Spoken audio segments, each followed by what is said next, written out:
কোনো ব্যক্তি যদি অন্য কারো নিন্দা আপনার কাছে এসে করে, সেই ব্যক্তিকে 3টা প্রশ্ন করতে হবে। মা, কয়টা প্রশ্ন? মা গো, সংসারে তো আছি, অনেক মানুষ আসে, অনেকে নিন্দা আমাদের কাছে করে না গো মা?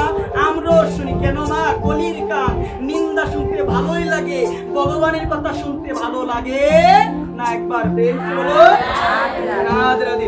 এখন কথা হলো, কেউ যদি অন্য কারো নিন্দা আপনার কাছে এসে করে, আপনি সেই ব্যক্তিকে 3টা প্রশ্ন করবেন। কয়টা প্রশ্ন? কয়টা প্রশ্ন? 3টা। তুমি যার নামে নিন্দা করছো, সেই নিন্দা নিজের কানে শুনেছো কি না? যদি বলে নিজের কানে শুনেছি না, তাহলে তাকে দ্বিতীয় প্রশ্ন করবে, এই নিন্দা করে তোমার কোনো লাভ হবে? এই নিন্দা করে তোমার কোনো লাভ হবে? উত্তর আসবে, লাভ হবে না। তারপরে বলো, তুমি যে আমাকে বলছো আমার কোনো লাভ হবে? আমি কি বলবো? আমারও কোনো লাভ হবে না। সে বলবে তোমারও কোনো লাভ হবে না। তার মানে নিন্দা করা যাবে? তাহলে নিন্দা যে আমরা করি, আমরা যত ভাবি ঘুরিয়ে পেঁচিয়ে প্রশ্ন করি, নিন্দা করা ভালো কিনা, নিন্দা করা ভালো কিনা, নিন্দা করা যাবে কিনা, যতবারই বিবেককে প্রশ্ন করব, উত্তর আসবে একটা, নিন্দা করা ভালো না। একবার প্রেম ছিল